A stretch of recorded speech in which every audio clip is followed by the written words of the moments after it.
when she was born, because when she was born, my parents knew, my mother knew something was not right.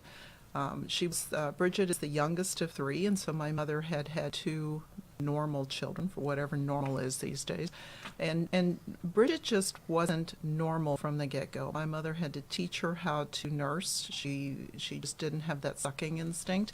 And it wasn't until Bridget was 18 months, and my mom kept telling the doctors something is not right. And so they went to actually, I think they went to a doctor in Philadelphia, which is where they were living at the time, or they were close by there. And that's when she was officially diagnosed with cerebral palsy and with being profoundly mentally disabled. And she can't hear. Her auditory nerve is impacted as well. So she can hear kind of like Charlie Brown speech. It's garbled, so she's never learned to speak because of that. The reason she was born with these disabilities is that I had German measles when my mother was caring for me, and that was 2 or 3 years before the shot for German measles came out. And so my mother caught the German measles when she was in first trimester. Yeah. And then the result is Bridget is profoundly handicapped. So there were some things early on that maybe your parents, grandma and grandpa, had a feeling about, where it was, she nursed Lee, you said? She just wasn't meeting all the milestones, and not even kind of close to meeting milestones. And the doctors just wouldn't listen to my parents' concerns. Would they talk to you about that, early concerns like that? Would they say, do you remember? I was still pretty little. Yeah, she was 5. I was 5 when she was born, so they would not have been conversing with me about that. And growing up, I would say probably more as an adult and talking with my parents about how they felt when she was first diagnosed. And that came just from being a mom, because here I was having kids of my own and wondering, what if my children ended up with something like this? How would I handle it? Yeah. So that's when we started talking adult to adult about how they dealt with news. Yeah. I imagine at 5 years old, that's just something that's incomprehensible kind of at that point. Well, she was just always my sister from the get-go. I talked to my mom about the first time that I became aware that something was different with her. Because growing up, I don't remember thinking of her as different. I just always thought of her as my sister Bridget. And my mom was telling me recently that when the first time she informed me that there was something not quite right with Bridget was when I was 9, maybe 10, 9 or 10 years, on 4th, 5th grade in that time period. And Dad was fighting in Vietnam, and we were renting a house in upstate New York. And the family that owned the house lived in the basement. They were from Poland, and their daughter, Barbara, was an adult, but she wasn't an adult. Mm-hmm. And I never thought of Barbara as anything other than Barbara either, but some of my classmates evidently told me that Barbara was retarded. And I came home and asked my mom what that meant. And so that's when she tried to explain to me as a 9, 10-year-old what that term meant. And then she also told me that my sister was retarded, because back then we used that term. Yeah. It wasn't considered an inappropriate term to use like today. And I don't remember being devastated by that news. It was just, oh, okay, Bridget's retarded. And that's just, it didn't change how I viewed her. It just, that's who she was, and she had a title now. Growing up, I don't remember being, my friends being, impacted by being around her.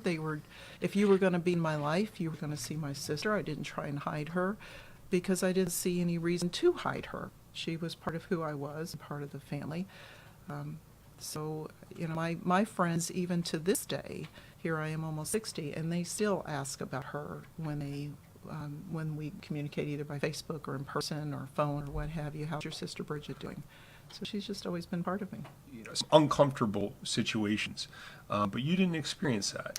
I didn't, and I'm not really sure why. I know my middle sister really struggles with, and has over the years, struggles with a relationship with Bridget. And from what I understand, she faced and experienced a lot of ridicule from her peers. And I didn't, and I don't know why. I would often take Bridget to different events and just kind of haul her around with me. I remember taking her to the beach with friends. We lived in Virginia at that time, and a great memory I had was my parents refused to get a handicap parking sticker. So we had to haul my sister all over the place and park way, way. Well, when you go to Virginia Beach in the middle of the summer, there is no parking right by the beach. And so there was a handicap spot, and I thought, well, I'm going to take it because she is handicapped. And so I pulled up, and I opening the door to get her out, and then the blue lights were right behind me. Oh, really? Yeah. They were fine. Yeah, they were coming after me. And when I opened the door and got her crutches out, because at that point she still could walk quite a distance with crutches. As she's aged, she can't do that as much.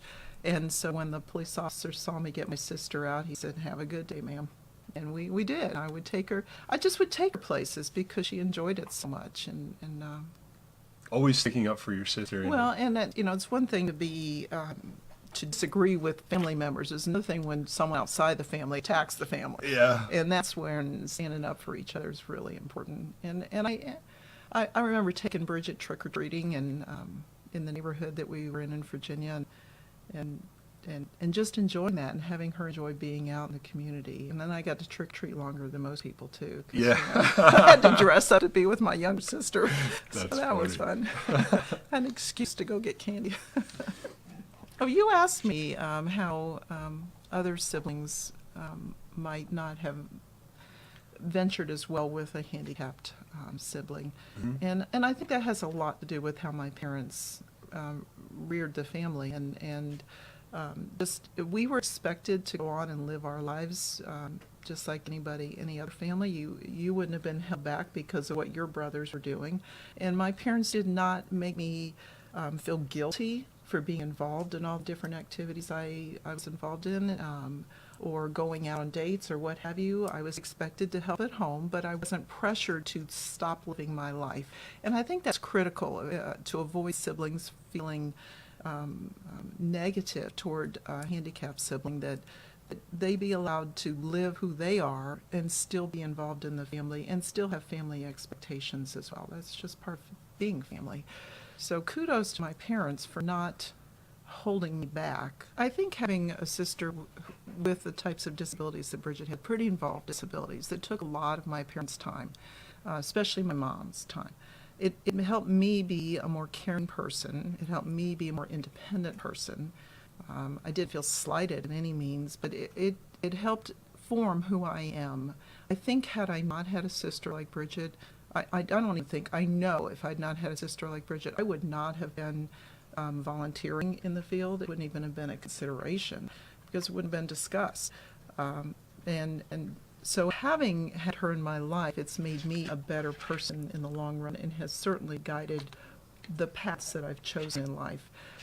Besides my career, my 3 children know Aunt Bridget just as Aunt Bridget, and they are very comfortable being around her, and they enjoy seeing her, and they talk with her just like we're talking right now. I think for me, the impact that Bridget has had on my life has extended be outside of the family. It has certainly, because of the families I've impacted as a special educator, and then they've gone on and impacted other people, and so I've helped change lives because Bridget has changed my life. Mm-hmm. Was there a first time that you had a feeling that Bridget might have specific difficulties when you were younger, like crutches or eating? Did you pick up on that before anybody else? Like, I don't know if before anyone else. I think the biggest challenge as a sibling, and I hadn't even remembered this until you mentioned the eating piece. The challenge was sitting next to her at the dinner table, because my parents are very big on family dinners, which I then carry forward into my family.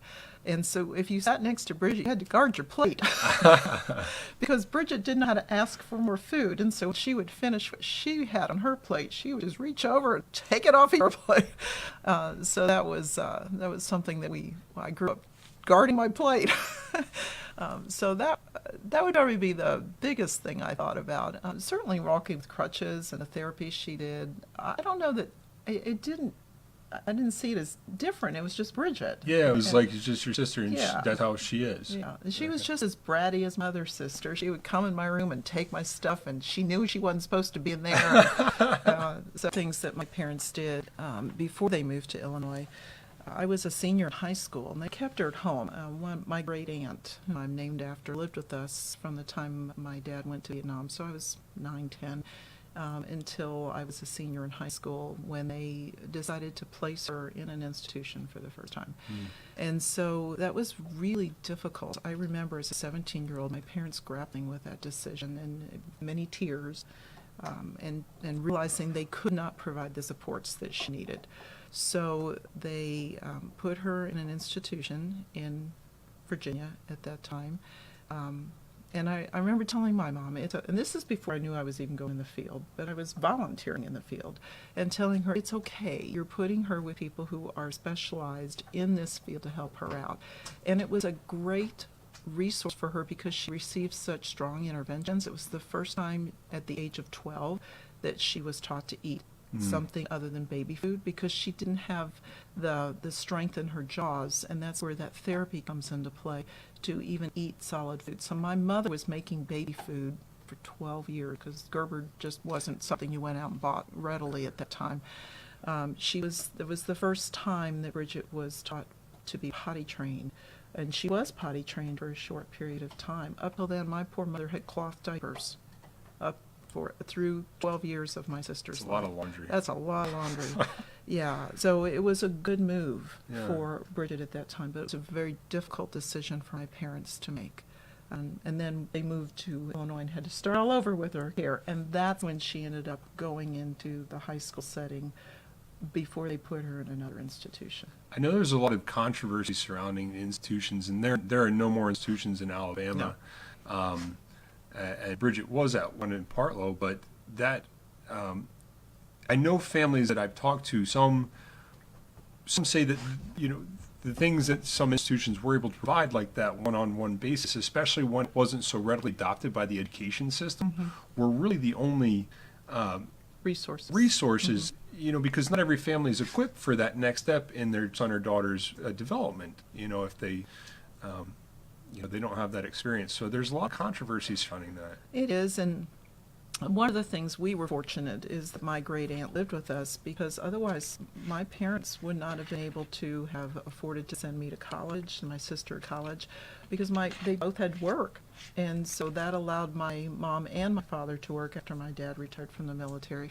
And then my aunt cared for my sister while they went off to work. But Bridget stayed at home. They had to continue to get that therapy. So when they placed her in the institution in Virginia, and then later when they moved to Illinois and put her in an institution there, the benefits of the institution was all of the individualized care, all that intensive intervention and therapy was housed in one place. They didn't have to run around and take her to those different places. And they stayed involved in my sister's life. She came home on a regular basis, and it's almost like she was away at boarding school. She lived there and then came home on the weekends and saw us and went on back to school. In those types of settings, a lot of the services are centralized. Everything's right there for you. And with the closing of the institutions, I don't know if they closed everything in the U.S., but I know they did in Alabama. And I know it's a process that they're going through in closing all those institutions. Are there some things that you see kind of similar in the pros and cons in special ed at a broader, or there's a really big push right now for inclusion in the classroom, everybody in the classroom together. If you could just talk a little bit about the pros and cons of that. Sure. I've seen the whole gamut with special ed, because I've seen where if you were identified with any kind of disability, you were placed in a small group setting away from your peers, and that wasn't healthy in many aspects. But what that did provide was that intensive instruction on a daily basis, ongoing basis, to help those students become more successful adults and hit their potential as high as it could be. And what happened over the years, and I was definitely on that battle of fighting with my previous district in Illinois, fighting for students to be included in the general ed setting. And I think that's important, but I think it can go too far, because what I see happening now is that more times than not, the intensive intervention has been slighted in favor of full inclusion. And the problem in, say, a high school history class is you really cannot meet the academic needs or the social or emotional needs of students of whatever level of disability in an academic classroom where you've got classes of 35, 40 students who are trying to move forward in life with that high level of academics. So there needs to be a balance where you have that intensive intervention to provide the supports that those students need to help them overcome their disabilities and learn how to be as high functioning as they can be, plus getting them in with their peers so that they can have that social aspect. And I think for my family, that's what the gift has been. My children grew up with the social aspect of knowing their aunt, Bridget. Bridget grew up knowing my children. Not that she played with them, because that wasn't where she was intellectually, but she would give them the eyeball. You know what I'm talking about, that. She'd acknowledge their existence, which was a big step. She lets them be near her. She eats with them. They play games with her as much as she plays games. So I think there just needs to be more of a balance in education, so that social interaction with peer groups, so people who are not with people with disabilities become more sensitive to the needs of people with disabilities. But I don't think their education needs to suffer to get that done in an academic classroom. So there needs to be a different way to do that. Yeah. I think you hit it on the head, that peer interaction, that social interaction, is a two-way street, really, for both parties involved there. And then the other aspect of that is, Bridget might not have been able to advance with the eating, that type of stuff, without more intensive care that she would not get in a general public education classroom. Right. So it's a give and a take there. I think schools are really battling that out. Not battling it out legally or anything, but just finding that line. And finding the balance. Yeah. When my favorite setup, and we've been there with special education, is when I was able to provide small group instruction to get that intervention, and then I was the co-teacher going out to prompt them to use those skills in the general ed setting. Not to be an English teacher or a history teacher, but to be there to encourage them to use what I taught them in a smaller groups. With the decentralization, back in the day, there were institutions and everything was on one location. And now you don't have that, and that puts a lot more responsibility on the family. Yeah. To go, even the dentist, stuff like that, to see the doctor. Now that comes back on the family, and it kind of outsources that work. I will say, from the state standpoint, it costs them a lot less. Yes. It offsets some of that cost back onto the family, and the family has to make up for that, time-wise and financial-wise. So it is a give and take there. And your dad he didn't want the institutions to go away. Oh, I know. And that was a big battle with a lot of people in Alabama. And every time I say your grandfather, we always started off on different sides of the table. That's how the conversation always starts. We were on different sides of the table, and we would battle. And then, we'd come to the point where it's like, well, what's the best for Bridget? And every time they'd come together, it's like, that's the best for Bridget. And they were best friends after that. Yeah. So what's happened, because we just always assumed that Bridget would live out her life in an institution, we never dreamt. And the reason, it was good. It was a good setting. She was healthy. She was cared for. She made progress with her skills, and we could still be involved with her life, but not be responsible for all the minutia that goes along with the care that she needed. The doctor's visits. Yeah. And so when we saw the institutions folding one by one. Let's step back real quick. So she was in Illinois, and then her and Grandma and Grandpa moved to Alabama, and she was in Partlow down in Tuscaloosa. And she was in Partlow for like 10 years, something like that. Oh my goodness, I'd have to think about how I long think they it moved in was. 90, and then did. PHI opened in 2005. So she was there for like 15 years. A long time, yeah. But I remember coming into town, because I would always visit once or twice a year, and we would always go down to Tuscaloosa, and Bridget would come home for the holidays, or and it was a family meal there. But yeah, so you, Grandma and Grandpa, and you guys saw the Partlow that was closing down there. Closing, yeah. So my parents started researching about other solutions other than putting her in a group home. They were really worried that a group home, which for many adults with various handicapping conditions is a perfect setting. The problem is when you have someone with all the various disabilities she has, who's also nonverbal, it is prime for different abuses. And that's what they were worried about. They wanted to make sure that she was priority. She was safe, she was happy, she was healthy, and anything beyond that, that was just a gift. Yeah. So that was what my parents started looking at, finding other solutions. So they started researching what other options were out there, and that's where they landed on the idea of a microboard.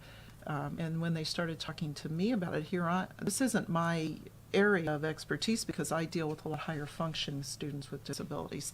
But I know because I was a special ed department head of a large high school for a number of years, and so I would supervise various programs with lots of different disabilities. And I remember talking to this one family in particular because they had a son who was very much like my sister, only he was mobile. And he was strong. Yeah. And so they were caring for him at home and putting him in public school. And he was starting to age out of the system. He was hitting that almost 22 age. And so I challenged him. I said, what are your plans for later in life? And that's about the same time that my sister's institution was getting ready to close. So I was feeling that personally. What are your plans? And their plans were that his brother would put him in his home. And I said, are you going to do that to your son? That's a lot. That's a lot to put on your son. Look what you're going through. For someone that needs one-on-one care, that's a lot. Yeah, the mom had to pare down her job because while he was in school, she could sit in there, but then she had to be there to pick him up. He would run, so we would put him in a fenced yard in the backyard because otherwise he'd run out the front door. Just real intensive support needed. And so I challenged them to really think long term, and I had to look at them long and hard and go, one day you're not going to be here. And that's what my parents never ignored the reality of one day they weren't going to be here. How is Bridget going to be cared for when the one day comes? So that's what they were striving for because they knew they couldn't physically continue to take care of her in the home. And they didn't want to put that responsibility on either my shoulder or my sister's shoulder. They wanted us involved, but they didn't want her to be a burden to us because that wasn't how they raised the family. Yeah, I think, and going back, you said that at a young age, this is Bridget's life. You have to live your life. Yes. We're a family together, but you said you never felt burdened like that. I did not. And I think that I give Gadzooks kudos to Grandma and Grandpa for kind of setting those boundaries. And I think boundaries is a good word there. So the institutions are closing down, and then Grandma and Grandpa set up, she has her own home, which is a microboard. She does. And it's her home. And I have to tell you, when my dad first started telling me about this, I looked at him and said, you were nuts. Yeah. I don't know how you think this is going to happen. But my dad took that as a personal challenge, I think. As he did most things. Yeah, and he made it happen. And he brought a number of people on board to help out with it. I was one of them. And so with the microboard, you have a team of people who it's kind of like a board of directors almost. You have to have a manager. You have to have a nurse. You have to have a lawyer, yes, to help out. You have to have what's called a queue, and that's basically a case manager. And here's a queue. On the queue. The queue had to be someone who was in the field, either with psychology degree or special ed degree, and I have both, so I was double qualified. Even though I'm not certified in that area of special ed, I'm well acquainted with the field of disabilities, obviously. So we put it together, and they found a home for her, and they found caretakers for her. My dad served as the manager to get the home up and running, and I still serve as her queue. So. And the queue, just so people that might not be familiar with that, is really heavily involved in the goals, the daily goals, the monthly goals, and the annual plan, which kind of, it is a good communication device for everybody involved to understand where Bridget is and what her goals are for the next year so that everybody's on board and helping her reach those goals. And those goals, sometimes in your classroom, you said that those goals are month to month, but for Bridget, they might be year to year. That was a big difference for me to get used to because, again, I deal mainly with students with mild disabilities, and so I'm expected to write goals that those students can accomplish within a year. or less time, and then we write new goals if they meet them in a less amount of time, to move them forward. And most of the students I deal with go on to some kind of college, so I'm obviously dealing with much higher functioning students. But with Bridget, when I would write her goals, it took me a long time to realize that the goals I was writing would be unlikely to be done in a year, because it was such an involved situation. But she has made tremendous growth moving out of the institution. I was a big skeptic. I didn't think this was going to happen at all. I really didn't think it was A, going to be successful, and B, I didn't think she would thrive. Yeah. And the big worry I had was that the resources were no longer housed in one place. So having the caretakers and training them to take her to the different therapies and finding those therapies and different resources in the community was a big undertaking, but it's been done. And they're out there. It's just finding them. Yeah, you got to find connecting them. Yeah. Yeah. You really got to connect them there. So the differences I have seen with her, she's much more social. She interacts. She laughs more. She's more independent. She has more of an opinion about what she wants. She's not afraid to tell you about her And she's opinion. not afraid to tell you that I don't want to do that, or I do want to do this. So yeah, it's been a good move, and it's been, I think, one of the best places she's been since she is not in our home. And I don't know that my 87-year-old mother should have her in a home right now. That would be trouble. Yeah. But I know she would do it. So. Okay, we are going to, let's make sure there's any questions. If there's anybody watching that has any questions, you are encouraged to type in. We can ask them here live on air as we kind of wrap up here. So feel free to do that. And of course, we are recording this live, and it will be available in different formats. YouTube, we'll clip it down later so anybody can interact with it and share it. But if you guys have any questions right now for Jane while we're live, she has a lot of experience with Bridget as a sister, as a Q, a lot of experience in special education. She's soon to retire, so department head, this is your opportunity to get a little one-on-one interaction there. Okay, let me go over the last few questions here. Inclusion, you see the school all the way through after 20. What are some of the prison? We talked about that. Just kind of closing statements. Is there anything that you would like to say to families, siblings, to the community in general? I would say that just to embrace the child you've been given. And I know that my mother had to bury the child she thought she received before she could accept the child that she had. And then remember that those siblings have needs as well, and not to hold them back, but to help them move forward, because eventually when you give them that freedom to move forward, they're going to come back and support that sibling, because that's just how life was in our household. Bridget was Bridget. Bridget is Bridget. Bridget is my sister. And she's been a gift in many ways, in my life, in my family's life, and I think into community, because of the impact she's had on me, my family, and those who were around her. With her home, she has hired 3 people to work there who may not have had jobs elsewise. And so while it was a big burden to have someone like that, it wasn't, because in the long run, she's provided more gifts than burdens. I think that's very well put. So, okay, well, we do not have any questions right now. We are going to stop this recording here. And if you enjoyed this broadcast, please like Alabama Care for further updates on future broadcasts, and to be notified when this recording will be available in other formats, so that you can see different clips from it, share it, and interact with other people on YouTube, stuff like that. So thank you very much for being here with us. Look forward to seeing you next time.